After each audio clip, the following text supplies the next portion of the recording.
नमस्कार, मैं हूं निकिता और आप देख रही हैं सत्यहिंदी.com। चलिए एक नजर डालते हैं अब तक की सुर्खियों पर। हिंसा प्रभावित मणिपुर से एक और दरिंदगी का मामला सामने आया है। पुलिस सूत्रों से मिली जानकारी के अनुसार ये घटना भी उसी दिन की है जिस दिन दो महिलाओं को निर्वस्त्र कर घुमाया गया था। पुलिस सूत्रों के मुताबिक दोनों लड़कियों के साथ पहले भीड़ ने रेप किया और उसके बाद दोनों की हत्या कर दी। इस घटना को लेकर पुलिस को दी गई शिकायत में कहा गया है कि कांगपोकपी जिले में दो अन्य युवतियों के साथ पहले दरिंदगी की गई और बाद में उनकी हत्या कर दी गई। पुलिस के अनुसार दो युवतियों की उम्र 21 साल और 26 साल थी। वो दोनों ही इम्फाल पूर्वी जिले के कोनुन ममांग क्षेत्र में कार सर्विस सेंटर पर काम करती थीं। बता दें कि ये जगह महिलाओं को निर्वस्त्र कर घुमाए जाने वाली घटना से 40 किलोमीटर दूर है। इस पूरी घटना की जानकारी चश्मदीद द्वारा दी गई। पुलिस के अनुसार कार सर्विस सेंटर पर काम करने वाली इन युवतियों पर भीड़ ने हमला बोला था। उस भीड़ में पुरुषों के साथ साथ महिलाएं भी थीं। भीड़ पहले इन दोनों युवतियों को सर्विस सेंटर के पास ही बने कमरे में ले गई। चश्मदीद ने पुलिस को बताया कि भीड़ जैसे ही इन युवतियों को कमरे में लेकर गई तो पहले वहां की लाइट बंद कर दी गई। युवतियों की आवाज़ बाहर ना जाए इसके लिए उनके मुंह में कपड़ा डाला गया। इसके बाद करीब 1.5 घंटे तक कुछ लोग लड़कियों के साथ कमरे में रहे और उसके बाद इन दोनों लड़कियों को पास के एक मैदान में फेंक दिया गया। चश्मदीद ने पुलिस को बताया कि जब इन लड़कियों को कमरे से बाहर फेंका गया तो उनके कपड़े फटे हुए थे, उनके बालों को काट दिया गया था और उनका शरीर खून से लथपथ था। घटना के बाद इलाके में इतनी दहशत थी कि लोग इन दो लड़कियों के शव को ढूंढने तक के लिए आगे नहीं आ रहे थे। आखिरकार इस घटना में जान गंवाने वाली दोनों लड़कियों में से एक की मां ने हिम्मत दिखाते हुए आरोपियों के खिलाफ 0 एफआईआर दर्ज कराई। कांग्रेस के वरिष्ठ नेता और पूर्व केंद्रीय मंत्री पी चिदंबरम ने मणिपुर में जारी जातीय हिंसा को लेकर केंद्र और राज्य की बीजेपी सरकार पर सवाल उठाते हुए कहा कि जातीय सफाया पूरा हो चुका है। उन्होंने कहा कि मणिपुर सरकार नाकाम हो गई है। इसके साथ ही उन्होंने बीजेपी के दूसरे राज्यों में महिलाओं के खिलाफ हिंसा के आरोपों पर भी जवाब देते हुए कहा कि इसकी तुलना मणिपुर से कैसे की जा सकती है। चिदंबरम ने ट्वीट कर लिखा कि चलिए मान लेते हैं कि बिहार, पश्चिम बंगाल और राजस्थान में महिलाओं के खिलाफ हिंसा की घटनाएं हुई, ये मणिपुर में लगातार जारी क्रूर हिंसा को कैसे माफ़ करता है। कांग्रेस नेता ने सवाल किया कि क्या घाटी में कोई कुकी बचा है, क्या चुरा चांदपुर और मणिपुर के अन्य पहाड़ी जिलों में कोई मैतेई बचा है। यदि रिपोर्ट सच है, मणिपुर में जातीय सफाया लगभग पूरा हो चुका है। चिदंबरम ने आगे कहा, वस्तुनिष्ठ मूल्यांकन पर मणिपुर में संवैधानिक सरकार का पतन हो गया है। मुख्यमंत्री और उनके मंत्रियों की हुकूमत उनके घरों और दफ्तरों से आगे नहीं चलती। मणिपुर की स्थिति की तुलना बिहार, पश्चिम बंगाल और राजस्थान की स्थिति से कैसे की जा सकती है। केंद्र सरकार न केवल अक्षम और पक्षपातपूर्ण रही है, बल्कि जब वह घृणित तुलनाओं के पर्दे के पीछे छिपती है तो वह संवेदनहीन और क्रूर भी होती है। कांग्रेस नेता ने कहा कि यदि बिहार, पश्चिम बंगाल और राजस्थान में कड़ी कार्रवाई की आवश्यकता है तो निश्चित रूप से राज्य सरकारों को कड़ी कार्रवाई करने का निर्देश दें, लेकिन इससे मणिपुर में हो रही बर्बरता को माफ़ नहीं किया जा सकता। मणिपुर की सरकार नाकाम हो गई है। भारत सरकार स्वप्रेरित कोमा में है। राजस्थान के मुख्यमंत्री अशोक गहलोत ने मणिपुर की घटना को लेकर पीएम मोदी द्वारा दिए गए बयान पर पलटवार किया है। दरअसल गुरुवार 20 जुलाई को अपनी चुप्पी तोड़ते हुए हिंसा प्रभावित मणिपुर में दो महिलाओं को निर्वस्त्र कर घुमाने की घटना पर दुख व्यक्त करते हुए प्रधानमंत्री ने कहा था कि इस क्रूर घटना से पूरा देश शर्मसार है।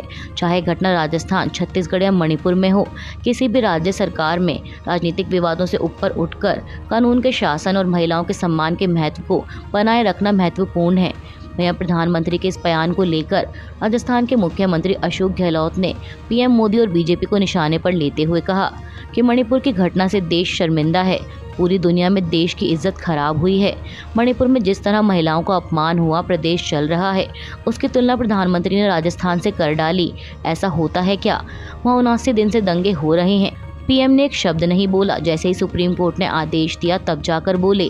गहलोत ने शनिवार को मीडिया से बातचीत के दौरान कहा कि पीएम कह रहे हैं कि मणिपुर, राजस्थान और छत्तीसगढ़ के सीएम कानून व्यवस्था पर ध्यान रखें। अब बताइए कहाँ मणिपुर और कहाँ राजस्थान? ऐसा कहकर पीएम ने राजस्थान के स्वाभिमान पर चोट की है। पीएम कहते हैं कि 140 करोड़ लोगों को शर्मसार होना पड़ रहा है। जनता शर्मिंदा नहीं है, वो तो दुखी है आपकी सरकार के कारनामों से, लापरवाही से। मुख्यमंत्री ने कहा कि राजस्थान मिनिमम गारंटी योजना लागू करने वाला पहला राज्य है। कल ही बिल पास कर एक्ट बनाया है। बुजुर्ग, असहाय सहित आम आदमी को मिनिमम आय की गारंटी होनी चाहिए। यह एक्ट पूरे देश में लागू हो, इसके लिए पीएम मोदी को पत्र भी लिखा था। अब हमारी सरकार बनने पर सोशल सिक्योरिटी योजनाओं को आगे और बढ़ाएंगे। केंद्रीय मंत्री ज्योतिरादित्य सिंधिया ने कांग्रेस की ओर से की गई आलोचना पर पलटवार किया है। गद्दार कहे जाने पर सिंधिया ने कहा कि ऐसा था तो उन्हें और उनके पिता माधवराज सिंधिया को कांग्रेस ने पार्टी में शामिल क्यों किया था। केंद्रीय मंत्री ने कहा कि देखो वे अपना काम करेंगे, जिन्होंने इतिहास का एक पन्ना भी नहीं पढ़ा है उन्हें जो बोलना है बोलने दीजिए। मेरे और मेरे परिवार के कर्म, विचार और विचारधारा ग्वालियर संभाग, मध्य प्रदेश और राष्ट्र के लिए समर्पित है। यदि उन्हें इतनी ही चिंता थी तो उन्होंने मेरे पिताजी और फिर मुझे कांग्रेस में क्यों शामिल किया। आपको बता दें कि पिछले दिनों प्रियंका गांधी की यात्रा के दौरान स्मारक पर पोस्टर लगाए गए थे कि 1857 के प्रथम स्वतंत्रता संग्राम के दौरान सिंधियाओं ने रानी लक्ष्मीबाई और 1969 और 2020 में कांग्रेस को धोखा दिया। हालांकि पुलिस ने इन पोस्टरों को हटा दिया था। वहीं 21 जुलाई को इस रैली में प्रियंका गांधी के बोलने से पहले विपक्ष के नेता गोविंद सिंह ने अपने संबोधन में कहा था कि पहले इस परिवार ने लक्ष्मीबाई को धोखा दिया और फिर 1967 में कांग्रेस को धोखा दिया। ज्योतिरादित्य सिंधिया की दादी ने मध्य प्रदेश में कांग्रेस को गिरा दिया था और अब अपनी संपत्ति बचाने के लिए 2020 में कांग्रेस की सरकार गिराकर विश्वासघात किया।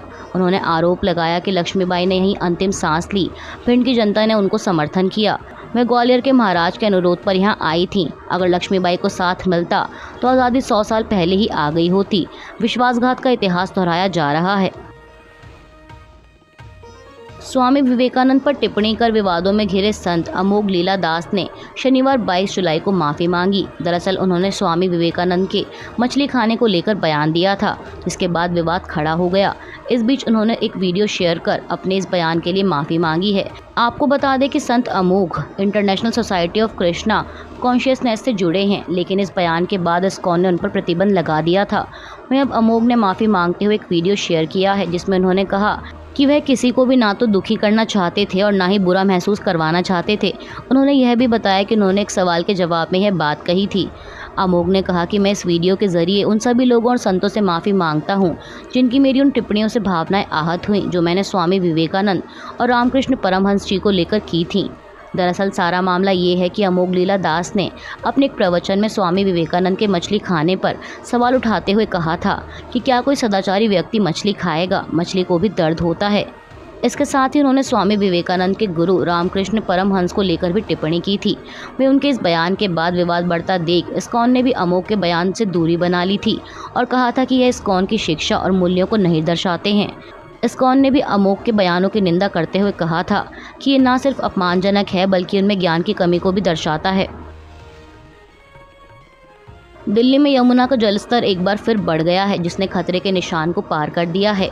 आज रविवार सुबह 7 बजे यमुना का जलस्तर 205.81 मीटर दर्ज हुआ। वहीं आज शाम तक इसके 206.7 मीटर तक पहुंचने का अनुमान है। दरअसल हरियाणा के हथीनी कुंड बैराज से कल बड़ी मात्रा में पानी छोड़ा गया, जिसके बाद आज यमुना का जलस्तर बढ़ रहा है। दिल्ली के वित्त मंत्री आतिशी ने शनिवार को कहा कि हथनी कुंड बैराज से यमुना नदी में 2 लाख क्यूसेक से अधिक पानी छोड़े जाने के कारण बाढ़ के खतरे के मद्देनजर दिल्ली सरकार हाई अलर्ट पर है। मंत्री ने एक बयान में कहा कि यदि नदी के जलस्तर में 206.7 मीटर तक वृद्धि होती है तो यमुना खादर के कुछ हिस्से जलमग्न हो सकते हैं, लेकिन सरकार वहां से लोगों को सुरक्षित स्थानों पर पहुंचाने के लिए तैयार है। उत्तर प्रदेश के वाराणसी में ज्ञानवापी परिसर में स्थित श्रृंगार गौरी की रोजाना पूजा अर्चना करने की मांग वाली याचिका पर हाईकोर्ट के फैसले को मुस्लिम पक्षकारों ने सुप्रीम कोर्ट में चुनौती दी है। दरअसल इलाहाबाद हाईकोर्ट ने श्रृंगार गौरी की रोजाना पूजा की मांग वाली याचिका को सुनवाई योग्य माना था, जिसके बाद मुस्लिम पक्ष ने सुप्रीम कोर्ट में अर्जी दाखिल की। वहीं अब सोमवार 24 जुलाई को मुस्लिम पक्ष इलाहाबाद हाईकोर्ट के आदेश को चुनौती देने वाली अर्जी पर जल्द सुनवाई की मांग करेगा। इसके अलावा ज्ञानवापी अंजुमन इंतजामिया मस्जिद कमेटी वाराणसी की जिला अदालत से शुक्रवार 21 जुलाई को आए परिसर के ASI से साइंटिफिक सर्वेक्षण के आदेश को भी सुप्रीम कोर्ट के सामने रखेगा।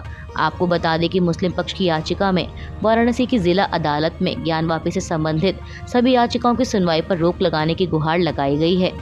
अभी के लिए बस इतना ही। बाकी की खबरों के लिए जुड़े रहिए सत्यहिंदी.com के साथ।